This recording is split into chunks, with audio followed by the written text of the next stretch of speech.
서울 일각의 오래된 다세대 주택가. 19살 소녀 유하늘은 이른 새벽부터 중고 오토바이에 올라 배달 앱의 지도를 따라 도심으로 향한다. 헬멧 너머로 보이는 회색 하늘과 매캐한 배기가스 속에서 그녀는 오늘도 한숨 대신 엑셀을 밟는다. 하늘은 고등학교를 졸업하자마자 학업을 포기했다. 부모님은 오래전 사고로 세상을 떠났고 남은 가족은 시력을 점점 잃어가는 외할머니뿐이다. 병원비와 생활비를 벌기 위해 그녀는 학원도, 친구도, 꿈도 내려놓았다. 이모님, 따뜻한 커피요. 하늘이 왔구나. 오늘은 좀 덜 춥지.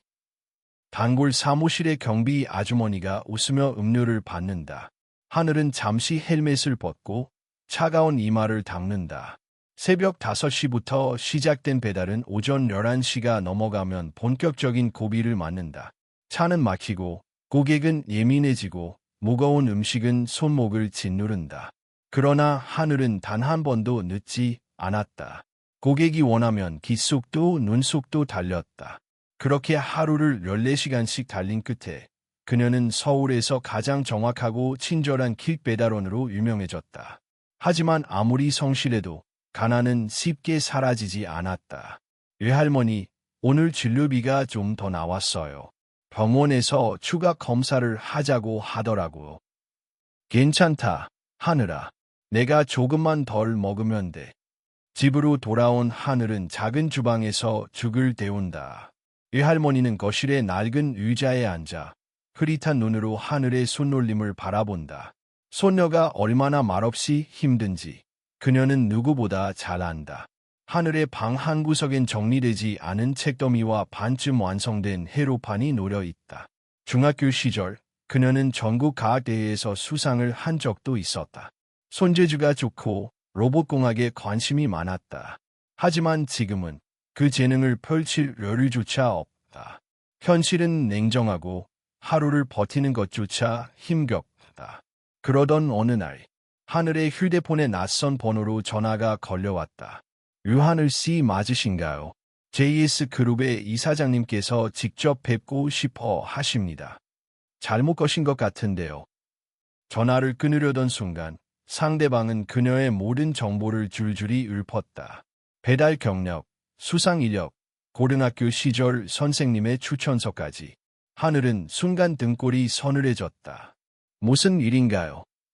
자세한 이야기는 직접 뵙고 말씀드리는 게 좋겠습니다. 모레 오후 강남 JS그룹 본사로 와주시겠어요? 이틀 후 하늘은 낡은 청바지에 오토바이 헬멧을 든 채 초고층 빌딩 앞에 섰다. 회색 유리창에 비친 자신의 모습은 주변 정장을 입은 사람들과 너무도 달랐다. 로비에서 안내를 받아 고층 회의실로 올라가자 거기에는 백발의 노인이 기다리고 있었다. 유하늘 양, 만나서 반갑습니다. 나는 강태준이라고 해요. JS그룹의 회장입니다. 하늘은 얼떨결에 인사를 하고 자리에 앉았다. 회장의 옆에는 또렷한 눈빛을 가진 젊은 남자가 함께 있었다. 그의 이름은 차도륜, 회장의 비서실장이다. 제가 불러온 건가요? 강태준 회장은 한참 동안 하늘을 바라보다가 조용히 입을 열었다. 이 회사를 이끌 다음 세대를 찾고 있습니다. 사람을 아는 눈, 기술을 보는 감각, 그리고 무엇보다 사람을 향한 마음을 가진 사람을 넣어. 하늘은 어이없다는 듯 웃었다. 저는 배달원이에요. 대학도 안 나왔고 가진 것도 없어요. 하필 저죠. 그 순간 차도은이 하늘에게 한 장의 사진을 건넸다. 오래된 종이 쪽지 위에는 정성스럽게 쓴 글씨가 적혀 있었다. 이 환자는 보호자가 없습니다. 도와주세요. 부탁드립니다. 그 쪽지는 1년 전 하늘이 병원 앞에 홀로 쓰러진 노인을 발견하고 응급실에 맡기며 적은 글이었다. 그녀는 본인을 밝히지 않았다. 그냥 사람을 살리고 싶었을 뿐이었다. 그 노인은 제 친구의 아버지였고 지금은 JS그룹의 기술 고문으로 일하고 계십니다. 당신이 아니었다면 그는 지금 세상에 없었을 겁니다. 하늘은 말을 잇지 못했다. 자신이 완전히 잊고 지냈던 한순간의 선택이 이렇게 큰 인연이 되어 돌아올 줄은 몰랐다. 강 회장은 말을 이었다.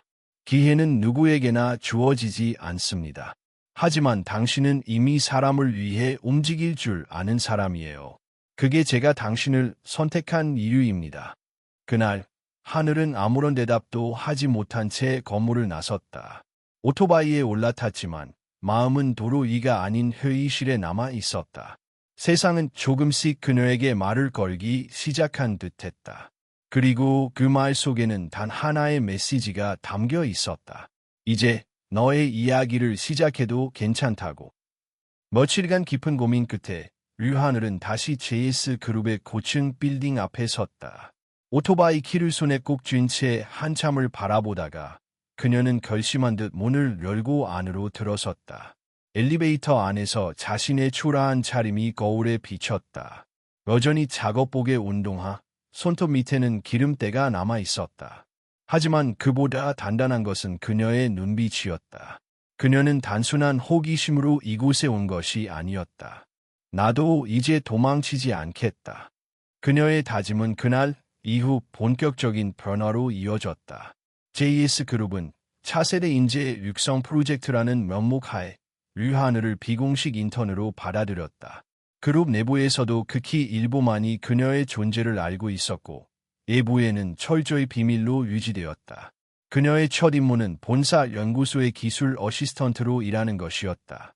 연구소에는 각 분야 최고 실력자들이 모여 있었고 그 안에는 이름만 들어도 긴장할 만한 이공계 박사들이 줄비했다. 하늘은 처음엔 자신이 너무 작게 느껴졌다. 그들이 쓰는 유머조차 알아듣기 힘들었고 회의에서 나누는 대화는 전혀 따라가지 못했다. 그러나 그녀는 포기하지 않았다. 밤이면 고장난 회로판을 보내하며 이론을 복기했고 새벽이면 배달을 뛰며 보고 들은 것을 노트에 정리했다. 그녀의 끈질김은 서서히 변화를 만들어냈다. 류하늘 씨, 지난번 프로젝트 수정안, 당신이 낸 아이디어였죠? 네, 기존 회로의 발열 문제는 냉각핀의 각도를 바꾸면 해결될 것 같아서요. 이거 괜찮은데요. 바로 테스트해봅시다. 한 연구원이 그녀의 아이디어를 높이 평가하자 다른 동료들도 그녀를 대하기 시작했다. 하늘은 점점 팀의 일원이 되어갔고 그 과정에서 자신감을 되찾기 시작했다. 하지만 그룹 내부에는 그런 하늘의 성장을 곱지 않게 보는 시선도 분명히 존재했다. 그 중심에는 JS그룹의 전략기획실 상무 정세진이 있었다. 정세진은 강태준 회장의 조카로 어릴 적부터 그룹의 후계자로 자라왔다. 그는 하늘이 등장하기 전까지 이사회에서도 내부 권력 구도에서도 단연 선두렸다. 그러나 강 회장이 류하늘을 비밀리에 육성하고 있다는 사실이 알려지자 그는 견딜 수 없는 위기감을 느끼기 시작했다. 회장님께서 왜 하필 그런 애를 고작 배달원 출신 아닌가? 그 아이가 보통이 아닙니다. 비서실장님도 눈여겨보셔야 해요. 비서실에서도 의견이 엇갈리기 시작했다. 일부는 하늘의 천재성을 인정했고 또 일부는 혈연과 배경 없는 그녀가 그룹을 이끄는 건 말도 안 된다고 반대했다. 이런 분위기 속에서도 하늘은 묵묵히 자신에게 주어진 역할을 수행했다. 자신이 얼마나 많은 적을 만들고 있는지 모른 채, 아니 어쩌면 일부러 외면한 채 그녀는 오직 기술과 사람을 향한 책임감에 집중했다. 그러던 어느 날 JS그룹 사나이 바이오메카트로닉스 팀에서 회의가 열렸다. 주제는 노인을 위한 자율 보행 보조기기 개발. 하늘은 평소 관심이 많던 분야였기에 깊은 열정을 가지고 참여했다. 이 프로젝트, 노인층을 타깃으로 하면서도 지나치게 상업적입니다. 가격대가 너무 높아요. 실사용자는 접근조차 하기 어렵습니다. 회의에서 하늘이 용감하게 지적하자 몇몇 임원들은 불쾌한 표정을 지었다. 특히 정세진 상무는 얼굴을 붉히며 반문했다. 그럼 당신은 기술을 나눠주기라도 하자는 겁니까? 네, 기술은 사람을 돕기 위해 존재해야 한다고 생각합니다. 돈이 없어도 걸을 수 있어라죠. 순간 회의실은 조용해졌다. 누군가는 그녀의 말에 감탄했고 누군가는 그 당돌함에 분노했다. 정세진은 억지로 미소를 지으며 마무리했다. 좋습니다. 류하늘 씨, 그렇다면 당신이 말한 저가형 모델의 프로토타입을 한 달 안에 제출해 보시죠.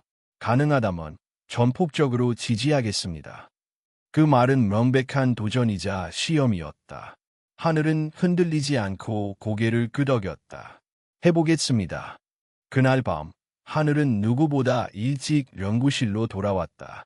외할머니에게는 나근이 생겼다고 간단히 문자만 남기고 그녀는 새벽까지 도면을 그리고 회로를 조립했다. 나는 포기하지 않아. 이건 그냥 프로젝트가 아니야. 외할머니가 다시 걸을 수 있게 만드는 첫걸음이니까. 그녀는 자신이 만들고 싶은 미래를 그 도면 위에 하나하나 얹었다.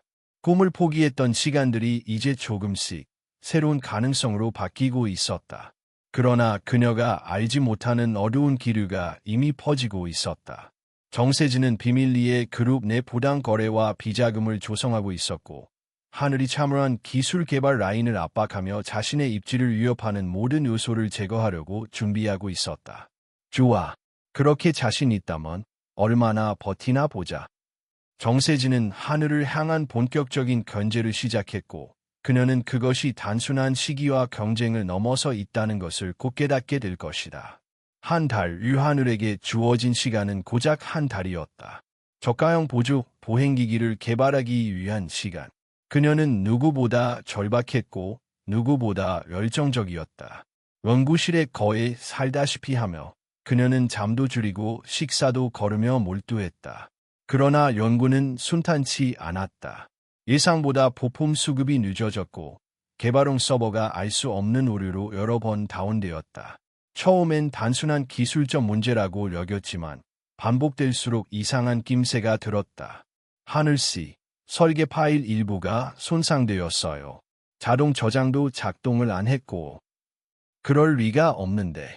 백업도 날아갔어. 네, 그런데 이상하게 보안 로그가 전혀 안 남아 있어요. 무언가 이상했다. 보통 시스템 오류라면 반드시 로그가 남기 마련인데 이번에는 마치 누군가 의도적으로 흔적을 지운 것처럼 깨끗했다. 하늘은 밤늦게까지 서버를 확인하고 보안 경로를 추적하기 시작했다. 그러던 중 낯선 접근 기록 하나가 눈에 띄었다. IP는 내부망에서 발생했으며 접속 시간은 새벽 3시 47분. 그 시간, 하늘은 연구실에 혼자 있었고 출입 기록에는 다른 누구의 이름도 남지 않았다. 내부자. 직감이 경고를 울렸다. 누군가, 그룹 내부 누군가가 의도적으로 그녀의 프로젝트를 방해하고 있었다. 하지만 증거는 불충분했고 누구를 의심해야 할지도 명확하지 않았다.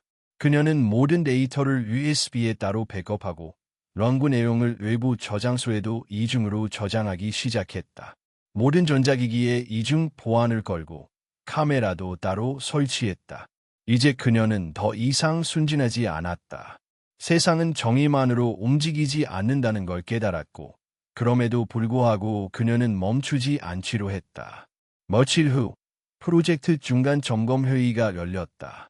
각 팀의 리더들과 주요 임원들이 모인 가운데 류하늘은 자신이 개발 중인 프로토타입을 공개했다. 이 제품은 기존 제품 대비 가격을 60% 낮추었고 무게도 40% 가볍습니다. 무엇보다 조작이 간편해 디지털 기기에 익숙하지 않은 고령층도 쉽게 사용할 수 있습니다. 프레젠테이션이 끝난 뒤 회의실은 잠시 정적에 빠졌다. 이어 몇몇 임원들이 박수를 쳤고 일부는 감탄을 아끼지 않았다. 그러나 정세진 상무는 냉소적으로 웃으며 말했다. 좋은 시도네요. 하지만 그렇게 낮은 가격으로 수익이 나겠습니까? 기술자와 경영자는 다른 생각을 해야 합니다. 그 점을 아직 배우지 못하신 듯하군요. 하늘은 잠시 침묵하다 조용히 입을 열었다. 수익도 중요하지만 기업의 존재 이유는 사람들의 삶을 더 낫게 만드는 것 아닙니까? 그 순간 회의실의 분위기는 냉각되었고 정세진의 얼굴은 굳어졌다. 하지만 회장 강태주는 미소를 지으며 말했다. 이 사회는 결과로 말합니다. 유하늘 씨, 계속 진행하세요. 그날 이후 방에는 더 노골적으로 바뀌었다. 하늘의 연구실 앞에는 언제부턴가 낯선 사람들이 서성이기 시작했고 연구실 내부에는 누군가 몰래 침입한 흔적이 발견되었다. 하늘은 의심을 품은 채 보안 카메라의 영상을 역추적했다. 그러다 결국 영상 한 구석에서 누군가 복면을 쓰고 문을 열고 나가는 장면을 포착했다. 얼굴은 가려져 있었지만 손에 찬 고급 시계와 특유의 걸음걸이는 어딘가 익숙했다. 그녀는 그 영상을 저장하고 곧장 회장 강태준의 사무실을 찾았다. 회장님, 내부 누군가가 저를 방해하고 있어요. 증거도 있습니다. 하늘은 USB를 건넸고 회장은 그것을 직접 컴퓨터에 연결해 영상을 재생했다. 화면 속에서 정세진과 닮은 체형의 남자가 복면을 쓰고 연구실을 빠져나오는 모습이 선명히 보였다. 이 자식, 결국 일을 벌였군. 회장은 깊은 한숨을 내쉬며 컴퓨터를 껐다. 하늘아, 이 영상은 일단 비밀로 하자. 지금 바로 문제 삼으면 오히려 내가 위험해질 수 있어. 내가 방법을 찾아볼게. 회장님, 그냥 넘기면 안 됩니다. 계속 이렇게 두면 다음엔 누가 다칠지 모릅니다. 하늘의 눈빛은 단호했다. 그녀는 이제 기술자일 뿐만 아니라 누군가를 지키는 사람이 되어 있었다.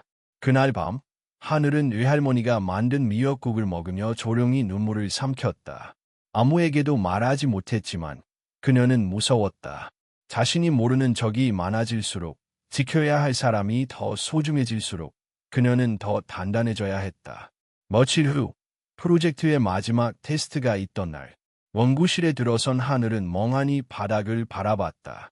완성된 프로토타입이 있던 자리가 텅 비어 있었고 컴퓨터에는 접근 권한 없음이라는 문구만 깜빡이고 있었다. 누가? 그녀는 다시 보안 카메라를 확인했고 이번엔 더욱 치밀하게 흔적이 지워져 있었다. 프로토타입이 사라졌다는 사실은 곧 임원들에게도 전해졌고 정세진 사무는 곧바로 회의실을 소집했다. 한 달이나 줬는데 결과물이 없다니. 역시 실무 경험 없는 배달원 출신에게 맡긴 게 실수였군요. 하늘은 분노를 억누르며 말했다. 자료는 모두 백업돼 있습니다. 다시 만들 수 있어요. 포기하지 않겠습니다. 정세진은 비웃으며 일어섰다. 그래도 회의는 끝났습니다. 프로젝트는 여기서 중단하겠습니다. 그 순간 강태준 회장이 조용히 입을 열었다. 아니, 이 프로젝트는 계속된다. 유하늘 씨에게 시간을 더 주세요. 그리고 모든 보안은 내 전담팀에서 맡겠습니다. 회의실 안의 공기는 다시 뒤집혔다. 누군가는 회장의 결정을 반겼고 누군가는 불편한 침묵 속에 눈을 피했다. 하늘은 다시 연구실로 돌아왔다. 아무도 없는 새벽, 그녀는 텅 빈 책상 앞에 앉아 자신에게 말했다. 그래, 이제부터가 진짜 시작이야. 연구실은 텅 비어 있었다. 프로토타입이 사라진 자리는 차갑게 식은 작업대만이 남아 있었고 컴퓨터 화면에는 끝없는 오류 메시지만 반복되고 있었다. 그러나 유하늘은 멈추지 않았다. 그날 밤, 그녀는 아무 말 없이 다시 도면을 꺼냈다. 손은 떨렸지만 마음은 오히려 차분했다. 분노와 두려움은 이미 지나간 감정이었다. 남은 것은 오직 해야 한다는 의지뿐이었다. 그들이 원하는 건 포기하게 만드는 거야. 절대로 그 뜻대로 두지 않을 거야.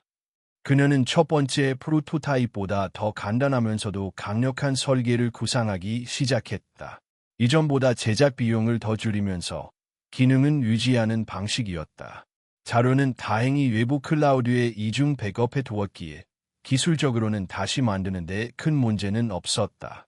문제는 시간과 체력, 그리고 심리적 압박이었다. 연구소 내부에서도 유하늘을 응원하는 사람들이 조금씩 생겨나고 있었다. 하늘씨, 새 부품 목록이에요. 따로 조달팀 통해서 들여오기로 했어요. 고마워요. 진짜 고마워요. 비밀리에 도와주는 동료들이 늘어나자 하늘은 다시 연구를 이어갈 수 있었다. 그녀의 눈은 다시 생기를 찾았고 손놀림은 점점 더 빨라졌다. 그리고 마침내 두 번째 프로토타입이 완성되었다. 무게는 2.1kg, 기존 제품보다 45% 가볍고 조작 버튼은 단 2개의 음성 인식 기능도 추가되어 시력이 약한 노인도 쉽게 사용할 수 있었다. 무엇보다 제조 단가가 절반 이하로 떨어졌고 디자인도 깔끔하게 정리되었다. 이번엔 뺏길 수 없어. 하늘은 프로토타입을 직접 들고 회장실을 찾았다. 강태준 회장은 조용히 그녀를 맞이했다. 다시 만들었구나. 네, 이번엔 절대 놓치지 않을 거예요. 그는 웃으며 고개를 끄덕였다. 자네는 강하군. 포기할 수도 있었을 텐데. 포기하고 싶었던 적은 많았어요. 하지만 그럴 수 없었어요. 누군가는 기다리고 있으니까요. 그녀의 말에는 외할머니의 모습이 겹쳐 있었다. 거동이 불편한 채 집 안을 겨루 오가는 외할머니, 그리고 그런 할머니를 매일 눈에 담는 손녀. 그 삶은 기술이 꼭 필요하다는 것을 누구보다 절실히 느끼게 했다. 며칠 후 다시 한번 제품 발표가 진행되었다. 이번에는 연구소가 아닌 그룹 본사 대강당, 실사용자를 초청해 실현까지 포함된 공개 발표였다. 수많은 임직원, 기자, 투자자들이 지켜보는 가운데 유하늘은 단상에 섰다. 저는 이 제품을 개발하면서 늘 한 사람을 떠올렸습니다. 시력이 약하고 거동이 불편하지만 세상과 연결되기를 포기하지 않는 분이죠. 이 기기가 그분의 하루를 조금이라도 더 편하게 만들어줄 수 있다면 저는 그걸로 충분합니다. 그녀는 시연을 시작했다. 청각 센서를 통한 음성인식, 오르막 자동 보조 기능, 낙상 감지 시스템까지. 참석자들은 놀라움과 감탄을 감추지 못했다. 이 정도 기능에 이 가격이라고. 기존 시장을 완전히 바꾸겠는데. 정세진은 무표정하게 앉아 있었다. 하지만 그 눈빛은 점점 날카로워지고 있었다. 그는 이대로 두면 유하늘이 자신을 완전히 밀어낼 수 있다는 걸 직감하고 있었다. 그리고 바로 다음 날, 익명의 내부 고발 자료가 언론에 전달되었다. JS 그룹, 기술 인터넷 아이디어 탈취 및 내부 방해 행위 유혹. 자료에는 유하늘의 첫 번째 프로토타입 설계도가 포함되어 있었고, 당시 서버 오류와 내부 침입 기록이 함께 정리되어 있었다. 그리고 그 안에는 한 줄의 문장이 붉게 표시되어 있었다. 정세진 상무, 기술 유출 연루 정황 있음. 뉴스는 곧바로 포털 사이트 메인에 올랐고 JS 그룹 주가는 하루 만에 8% 가까이 하락했다. 기자들이 그룹 본사 앞에 진을 쳤고 정세진은 모습을 감췄다. 회장은 비서실을 통해 유하늘에게 조용히 전했다. 고발 자료가 예부로 유출되었어. 자네가 했나? 아니요. 저는 아닙니다. 하지만 누군가 제가 할 수 없는 일을 대신해 준 것 같아요. 하늘은 어렴풋이 짐작했다. 내부에 자신을 지켜보며 조용히 응원하고 있는 누군가가 있다는 것을. 며칠 후 정세진은 임시 이사회에 소환되었고 공식 해명과 조사가 시작되었다. 그는 혐의를 부인했지만 내부 보안 로그와 영상 증거들이 하나씩 드러나기 시작했다. JS 그룹은 공식 입장을 통해 모든 내부 부조리에 대해 철저히 조사하고 조직 문화를 전면 개편하겠다고 발표했다. 유하늘의 이름은 더 이상 인턴이나 배달원이 아닌 차세대 기술 책임자로 소개되기 시작했다. 그러나 그녀는 조용히 자리를 피했다. 언론의 관심도 내부의 박수도 그녀에게는 중요하지 않았다. 그날 밤 그녀는 외할머니와 함께 좁은 거실에서 조용히 텔레비전을 보고 있었다. 뉴스에서는 그녀의 프로젝트를 조명했고 외할머니는 흐릿한 시선으로 화면을 바라보며 말했다. 우리 하늘이 참 대견하다.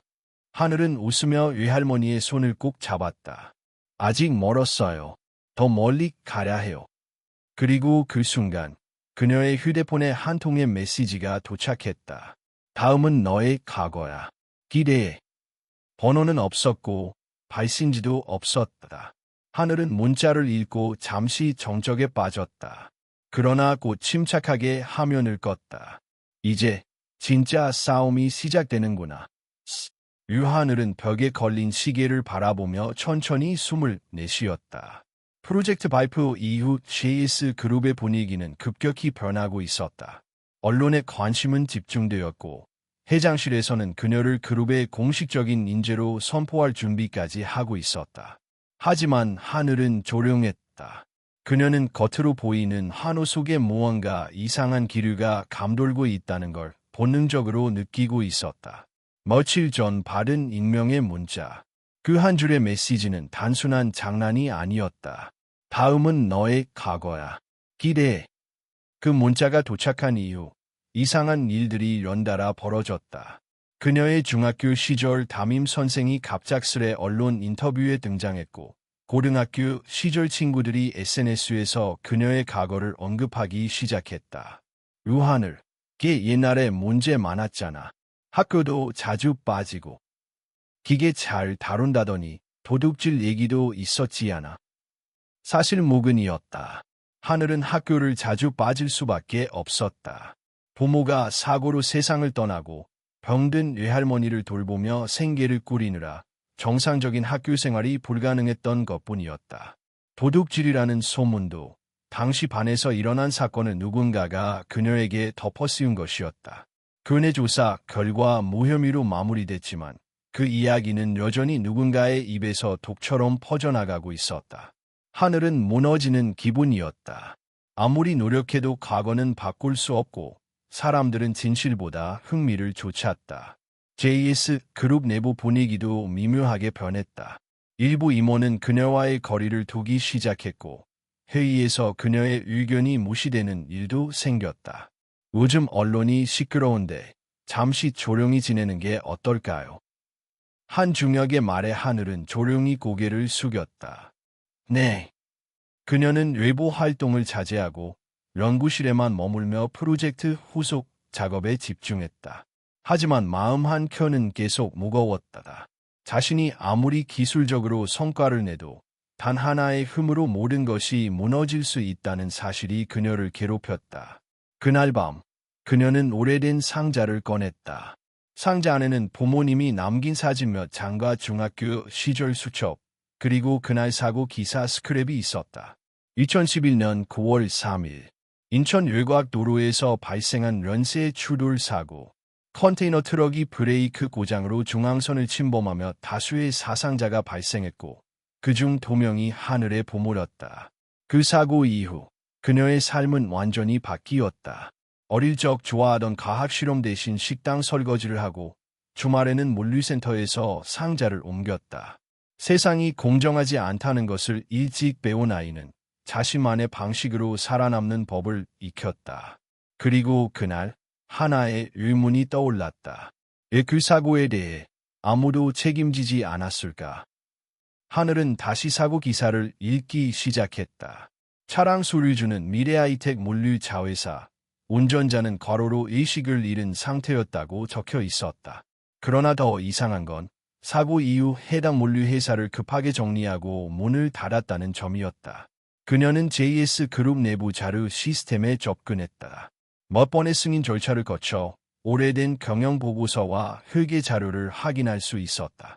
그리고 마침내 2011년 2분기 보고서에서 이상한 점을 발견했다.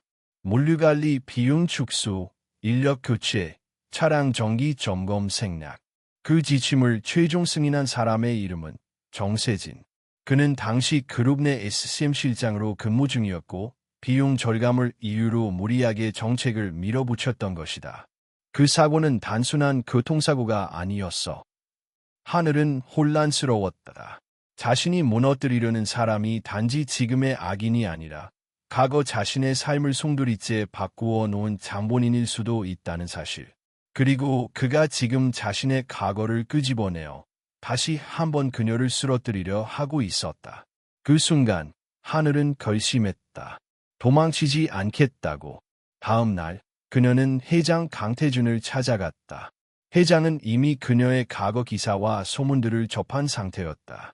하늘아, 나도 내가 힘들다는 걸 안다. 하지만 지금 이 상황에서 우리가 움직이면 오히려 더 역효과가 날 수 있어. 회장님, 그 사고, 2012년 인천 사고 말이에요. 그건 단순한 사고가 아니었습니다. 정세진 사무가 승인한 정책이 원인이었어요. 그녀는 관련 자료와 로그를 보여주었다. 회장은 조용히 자료를 넘기며 말했다. 그 사고로 너희 부모님이. 네, 그 차가 저희 부모님을 죽였어요. 오랜 침묵이 흘렀다. 회장은 깊은 한숨을 쉬며 창밖을 바라보았다. 그걸 세상에 공개할 거니. 하늘은 잠시 망설이다 고개를 끄덕였다. 숨기면 그 사람은 또 누군가의 인생을 망칠 거예요. 그래, 그렇다면 나도 함께하겠다. 그날 저녁, JS그룹은 긴급 기자회견을 열었다. 회장 강태준이 직접 단상에 섰고 류하늘은 그의 옆에 조용히 자리했다. 회장은 정중하게 고개를 숙이며 말했다. JS그룹은 과거의 잘못에서 도망치지 않겠습니다. 피해자에게 사과드리며 책임자를 조사하고 처벌할 것입니다. 그리고 이어 하늘이 입을 열었다. 저는 기술자가 되기 전 사람의 딸이었습니다. 저는 이제 진실 앞에 서려고 합니다. 그녀의 목소리는 떨렸지만 그 어떤 마이크보다도 선명하게 울려 퍼졌다. 기자회견 이후 JS그룹은 거센 파도 속에 던져졌다. 언론은 하루 종일 류하늘과 정세진의 이름을 오르내렸고 회사의 주가는 급락과 반등을 반복했다. 내부적으로는 대대적인 감찰이 시작되었고 정세진 상무는 직무 정지 처분을 받았다. 그러나 그가 사라졌다는 것이 곧 끝을 의미하지는 않았다. 어느 날 아침 류하늘은 류할머니의 병실을 찾았다. 며칠 전부터 컨디션이 좋지 않아 입원 중이었고 그녀는 바쁜 와중에도 하루 한 번은 꼭 얼굴을 보고 갔다. 그런데 병실은 텅 비어 있었다. 침대는 정돈되어 있었고 보호자 명단에서도 이름이 사라져 있었다. 저 병실 703호 서우분 환자요. 어디 가신 거예요?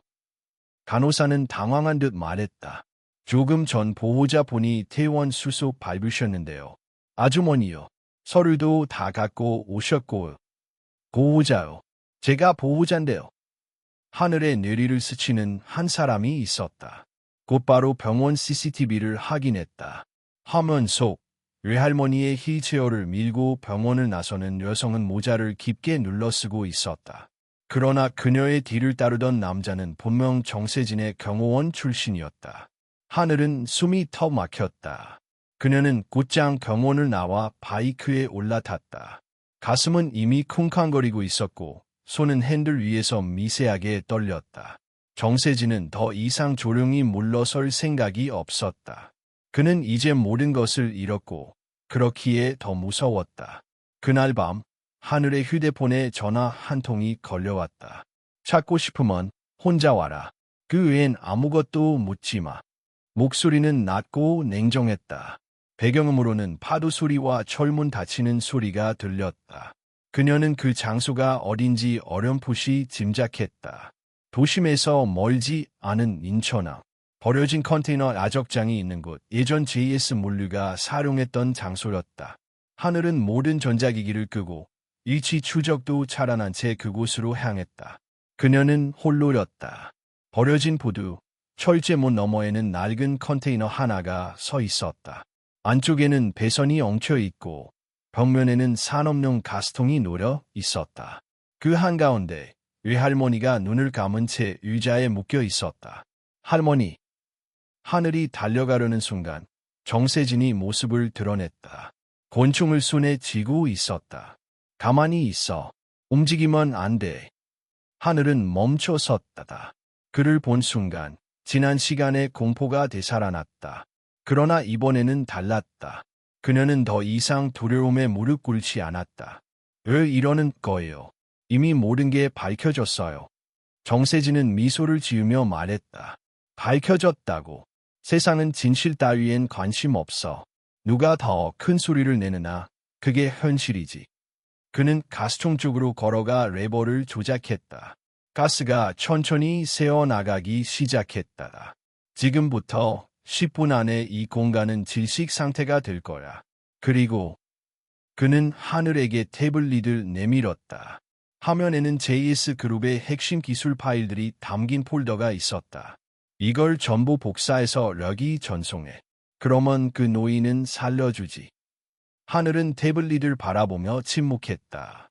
그 데이터는 그녀가 직접 개발하고 수많은 동료들과 함께 만들어낸 결과였다. 세상을 바꾸겠다는 믿음의 총합이었다. 그리고 그 데이터가 정세진의 손에 들어가면 그는 다시 그 권력을 이용해 복구하려 들 것이 분명했다. 그러나 외할머니의 숨소리는 점점 가빠지고 있었다. 하늘은 조용히 태블릿을 받아들었다. 손가락이 화면 위에서 멈췄다. 당신은 변하지 않네요. 끝까지 남의 것을 빼앗아서 세상을 지배하려는군요. 그게 세상이야. 착하다고 이기는 법은 없어. 하늘은 파일을 전송하는 척하며 몰래 자신의 스마트워치에서 SOS 신호를 전송했다. 그것은 회장의 비서실과 연결된 비상 시스템이었다. 위치 추적이 시작되면 3분 안에 구조팀이 도착할 수 있었다. 그녀는 시간을 끌기 위해 입을 열었다. 당신은 나를 무너뜨릴 수 없어요. 내 과거도, 내 가족도, 내 기술도, 당신은 단 하나도 가질 수 없어. 정세진은 권총을 들고 다가왔다. 마지막 기회야. 복사해. 그 순간 하늘은 손에 쥐고 있던 태블릿을 정세진의 얼굴 쪽으로 던지고 몸을 굴렀다. 그는 반사적으로 총을 쐈지만 빗나갔다. 동시에 철문이 열리며 구조팀이 진입했다. 정세진은 도망치려 했지만 이미 늦었다. 보안팀은 그를 제압했고 외할머니는 즉시 구조되었다. 하늘은 바닥에 주저앉아 거칠게 숨을 몰아쉬었다. 눈물이 눈가를 맺었지만 그녀는 끝까지 울지 않았다. 며칠 후 정세진은 공식적으로 구속되었고 모든 혐의를 인정했다. 유하늘의 용기 있는 내용은 다시 한번 언론의 조명을 받았고 이번엔 그 누구도 그녀를 비난하지 않았다. 그러나 하늘은 언론 앞에 서지 않았다. 그녀는 조용히 외할머니의 병실 곁을 지키며 다시 일상의 기술자로 돌아가고 있었다. 병실 창가에 앉은 하늘에게 회장 강태준이 조용히 다가왔다. 수고 많았네. 이제 좀 쉬고 싶어요. 이젠 당신이 우리 그룹의 중심이야. 하지만 강요하지 않을게. 당신이 원할 때 언제든 돌아오면 돼. 하늘은 고개를 끄덕였다. 밖에는 햇살이 따뜻하게 내리고 있었다. 그녀는 처음으로 잠시 세상이 안전하다고 느꼈다. 하지만 그녀는 알고 있었다. 진짜 싸움은 이제부터일지도 모른다는 걸. 시간은 흘렀다. 유하늘은 모든 것이 끝난 듯한 평온 속에 잠시 머물렀다. 외할머니는 병원에서 회복 중이었고 그녀는 매일 아침마다 병실 창가에 앉아 햇살을 마주했다. 그녀가 만든 보조기기는 정식 출시가 확정되었고 정부의 복지사업과 연계되어 대규모 보급이 예정되어 있었다. 하늘은 공식적으로 JS그룹의 윤리기술개발실 수석연구원으로 임명되었지만 회사에 복귀하지 않았다. 그녀는 여전히 망설이고 있었다. 세상이 준 주목은 달콤했지만 동시에 너무 무거웠다. 자신 하나 때문에 수많은 뉴스가 쏟아졌고 가족이 위협당했으며 누군가는 회사에서 밀려났다. 그녀는 스스로에게 묻고 또 물었다. 정말 이 길이 옳은 걸까? 그러던 어느 날 JS그룹의 내부 직원들 사이에서 한 장의 메일이 돌기 시작했다. 발신자 유하늘. 제목 우리가 기술로 바꿀 수 있는 것. 메일에는 하늘이 보낸 짧은 메시지와 함께 향후 기술 윤리 기준, 개발 우선순위, 직원 권익 보호 방안 등을 담은 내부 제안서가 첨부되어 있었다. 그녀는 공식적인 복귀 선언 없이 조용히 자신이 바라는 변화를 문서로 보냈다. 그 제안서는 조용한 반향을 일으켰다. 어떤 이는 엔드코트, 현실과 동떨어진 이상론 엔드코트이라 비판했지만 많은 직원들은 처음으로 회사가 나를 위해 고민하고 있다는 감정을 느꼈다. 그리고 마침내 회장 강태준이 직접 그녀를 찾아왔다. 병실 근처 작은 공원 벤치였다. 요즘 회사가 시끄러워. 자네 이름이 자꾸 회의에 오르내려. 하늘은 고개를 떨구었다. 제가 아직 돌아갈 준비가 안 됐어요. 사람들이 자네를 기다리고 있어. 지도자가 되라는 게 아니라 방향을 보여달라는 거야. 회장은 한참을 그녀의 옆에 앉아 있다가 조용히 일어났다.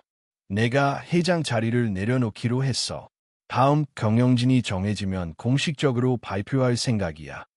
하늘은 놀라서 그를 바라보았다. 에요. 이제는 내 시대가 아니라는 걸 인정해야 할 때야. 그리고 자네 같은 사람이 이 조직에 필요한 시대가 왔어. 그 말은 결심을 재촉하지 않았다. 하지만 하늘은 그 순간 더 이상 도망칠 수 없다는 것을 알았다. 그날 밤 그녀는 병실 창밖을 바라보며 조용히 외할머니에게 말했다. 할머니, 저 다시 돌아가려고 해요. 외할머니는 고개를 끄덕이며 말했다. 그래, 이제는 누구의 뒤도 아니고 너의 발자국으로 걸어가야 할 시간이야. 며칠 뒤 류하늘은 JS 그룹 본사로 다시 돌아왔다. 이번엔 인턴도 아니고 실험실 보조도 아닌 하나의 목소리로서 그녀는 윤리기술개발실의 첫 공식 회의를 주재했다. 회의실 한가운데 서서 마치 발표를 하듯 천천히 말을 이었다. 기술은 항상 발전해왔지만 그 기술을 사용하는 사람은 늘 고민해야 합니다. 우리가 만드는 것은 제품이 아니라 사람의 삶입니다. 회의가 끝난 후 많은 직원들이 하늘에게 다가와 말을 건넸다. 용기 있는 제안 감사하다. 이제 뭔가 달라질 것 같다는 말들이 이어졌다. 그러나 동시에 반대의 시선도 존재했다. 일부 중력들은 그녀의 등장을 불편한 진실의 한기로 받아들였고 윤리라는 이름의 감성 경영이라며 비판했다. 그 사실을 모를 리 없는 하늘은 조용히 그러나 단단히 대응했다. 그녀는 직원 만족도 조사, 내부 고발 보호 프로그램, 기술 개발 가이드라인을 포함한 개혁안을 하나하나 실현시켜 나갔다. 그리고 중요한 순간이 다가왔다. 정부 과학기술부에서 주최하는 윤리적 AI 국제 컨퍼런스의 연사로 초청된 것이다. 수많은 기술자, 기업가, 정책가들이 모이는 자리에서 류하늘은 JS 그룹을 대표해 단상에 서게 되었다. 수백 명의 시선이 집중된 강당. 조명이 그녀를 비췄고 그녀는 잠시 눈을 감았다가 천천히 입을 열었다. 저는 기술자가 되기 전에 피해자였고 가족을 잃은 한 사람이었습니다. 그래서 기술이 얼마나 큰 책임을 지는지를 누구보다 잘 알고 있습니다. 그녀는 자신이 겪은 일을 감정 없이 담담히 말했다. 부모를 잃은 사고, 부당한 낙인, 반복되는 권력의 침묵, 그리고 그것을 넘어서기 위한 싸움. 기술은 중립적이지 않습니다. 그것을 어떤 철학과 어떤 마음으로 개발하느냐에 따라 수백만의 삶을 바꿀 수도 망칠 수도 있습니다. 청중은 조용히 그녀의 말을 들었다. 저는 아직 부족합니다. 하지만 분명한 한 가지는 우리가 예면하지 않아야 한다는 겁니다. 더딘 걸음일지라도 올바른 방향으로 가야 한다는 것. 발표가 끝났을 때 강당은 조용한 박수로 가득 찼다. 그것은 요란한 환호가 아니었다. 오히려 조용히 고개를 끄덕이는 수많은 사람들의 공감과 다짐이었다. 그날 이후 류하늘은 단순한 기술자가 아닌 시대를 대표하는 목소리로 떠올랐다. 그러나 그녀는 늘처럼 조용히 집으로 돌아갔다. 병실에서 외할머니가 웃으며 말했다. 수고했구나, 하늘아. 하늘은 고개를 끄덕이며 웃었다. 이제 시작이에요. 진짜 변화는 지금부터니까요. 국제 컨퍼런스 이후 류하늘은 다시 한번 세상의 주목을 받았다. 그녀의 연설은 각종 포럼과 언론에서 회자되었고 윤리 기술의 새로운 기준이라는 평가와 함께 JS 그룹 역시 글로벌 시장에서 새로운 위치를 점하기 시작했다. 하지만 빛이 강해질수록 그림자도 짙어졌다. JS 그룹의 기술과 방향성에 깊은 관심을 가진 글로벌 테크 기업 헥사코어는 곧바로 움직이기 시작했다. 본사는 미국에 있으며 인공지능, 바이오, 방위산업 등 첨단 기술을 선도하는 다국적 기업이었다. 그들의 타깃은 분명했다. JS 그룹의 윤리 기술 부문을 중심으로 전체 회사에 대한 우호적 인수 시도. 하늘은 처음에 그 소식을 듣고도 믿지 않았다. 헥사코어가 우리를 인수한다고. 공식적으로는 협력 제안이지만 내부적으로는 지분 확보를 통한 통제 전략이 명확합니다. 비서실장 차도윤이 조심스럽게 설명했다. 그는 헥사코어의 제안서를 직접 검토한 후 긴장된 목소리로 말했다.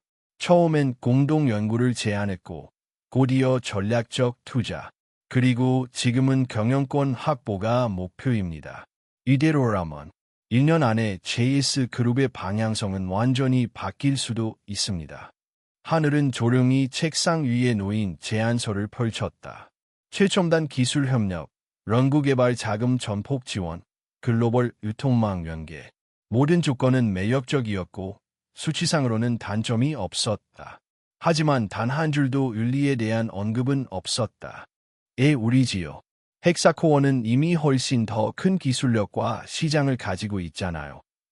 차도르는 망설이다가 답했다. 당신 때문입니다. 유하늘이라는 이름이 지금 세계적인 상징이 되었거든요. 그들은 당신을 흡수하려는 겁니다. 하늘은 침묵했다. 단순한 기술 이전이나 협력의 문제가 아니었다. 자신이 만든 방향성, 함께한 동료들, 지켜내고 싶었던 가치는 지금 거대한 자본과 시스템 앞에서 시험대에 올랐다. 며칠 후 헥사코의 CEO가 직접 서울을 찾았다. 그는 50대 중반의 노련한 기업가였고 언론 앞에서는 친근한 리더의 모습을 유지했지만 비공식 면담 자리에서는 단도직입적으로 말했다. 유하늘 씨, 이 제안은 당신에게도 큰 기회입니다. 세계를 바꿀 수 있는 무대, 바로 앞에 있잖아요. 그 세계는 어떤 방향으로 바뀌는 건가요? 효율적으로, 그리고 빠르게. 윤리는 필요하지만 발목을 잡을 정도로 중요하지는 않아요. 그 말은 하늘을 차갑게 만들었다. 그녀는 조용히 일어섰다. 그렇다면 저는 그 세계에 서고 싶지 않습니다. 회의는 조용히 끝났지만 그 뒤로 헥사코어는 더욱 공격적으로 움직이기 시작했다. JS그룹의 지분을 보유한 소수 주주들에게 거액의 매수를 제안했고 언론에는 보수적이고 낡은 윤리 중심 경영이라는 비판적 기사가 연일 이어졌다. 심지어 내부 직원 중 일부는 헥사코어와의 협력이 더 나은 미래를 보장한다며 반기를 들기 시작했다. 회사 안팎은 다시 혼란에 빠졌다. 하늘은 혼자 고층 회의실에 앉아 서울의 야경을 바라보았다. 창밖의 볼빛은 아름다웠지만 마음은 무거웠다. 그녀는 다시 자신에게 물었다. 나는 이 회사를 지킬 수 있을까? 아니, 지켜야 할까?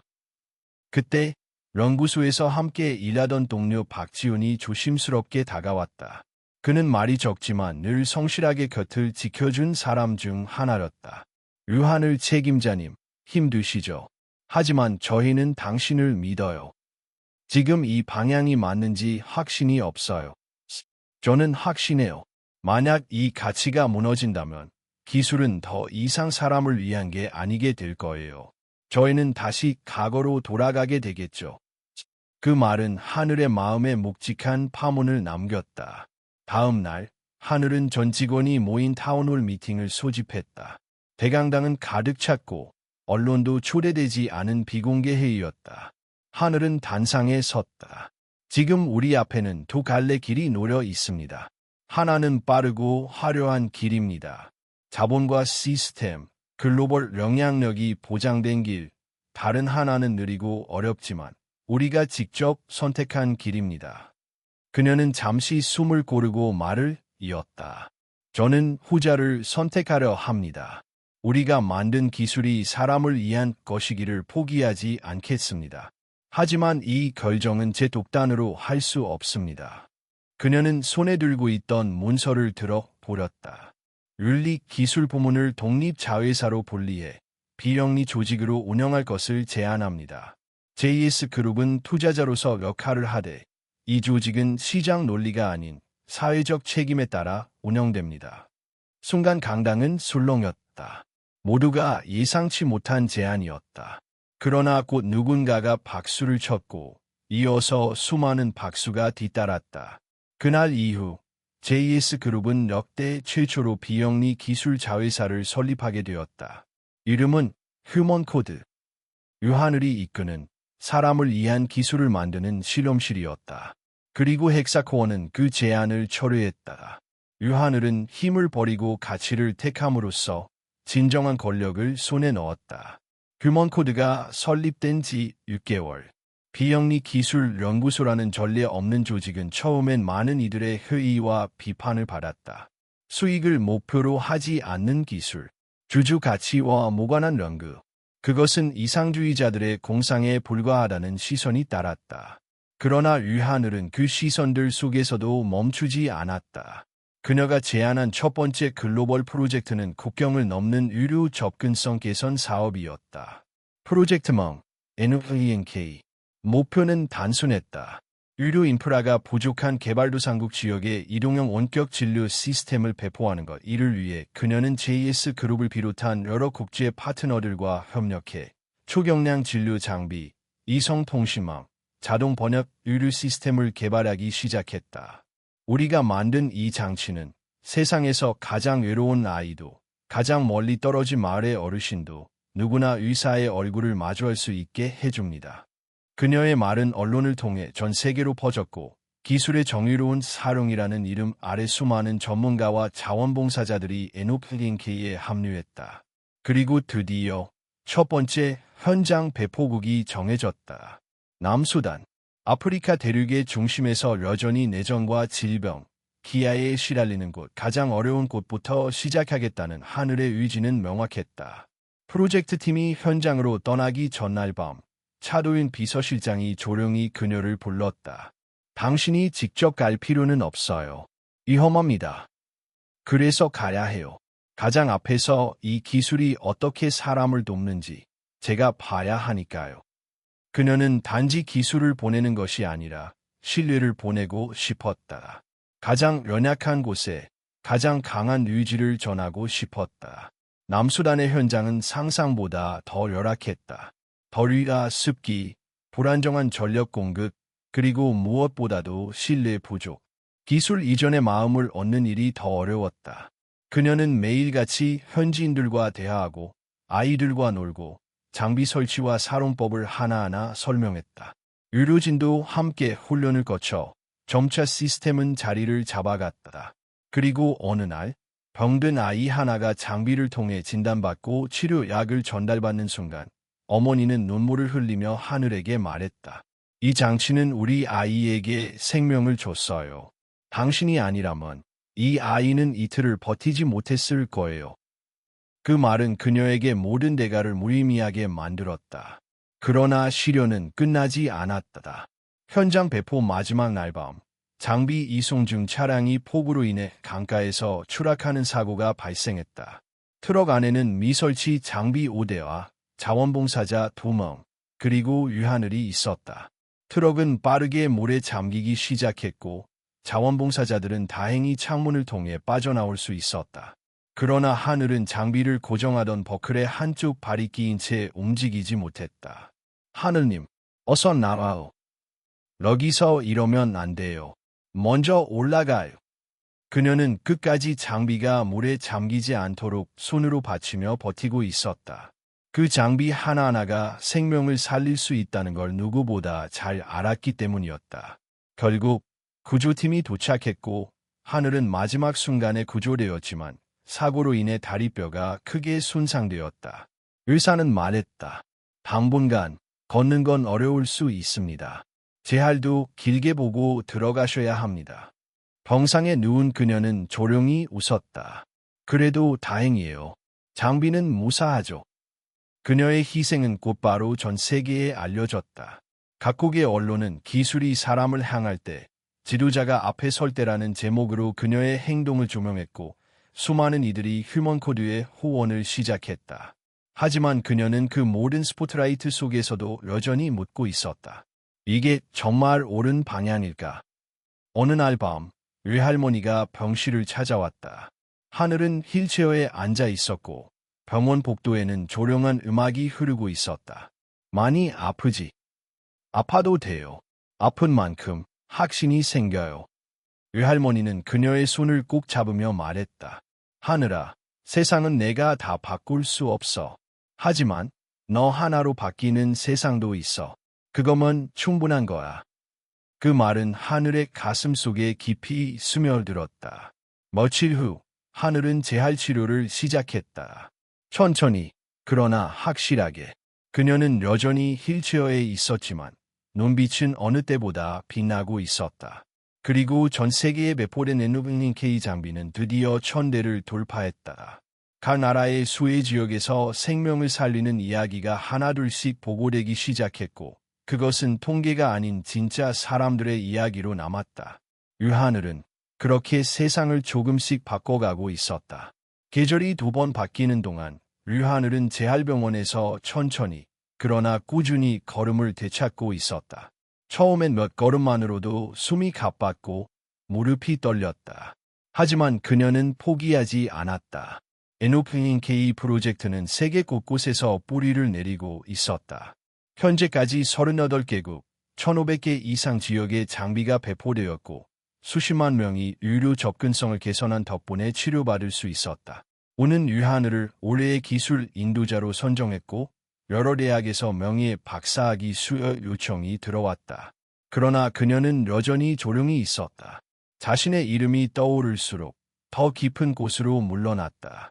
사람들은 그녀를 현대의 성자처럼 떠받들었지만 정작 하늘은 그 무게를 감당하며 점점 내면의 질문에 시달렸다. 이제 나는 어디로 가야 할까?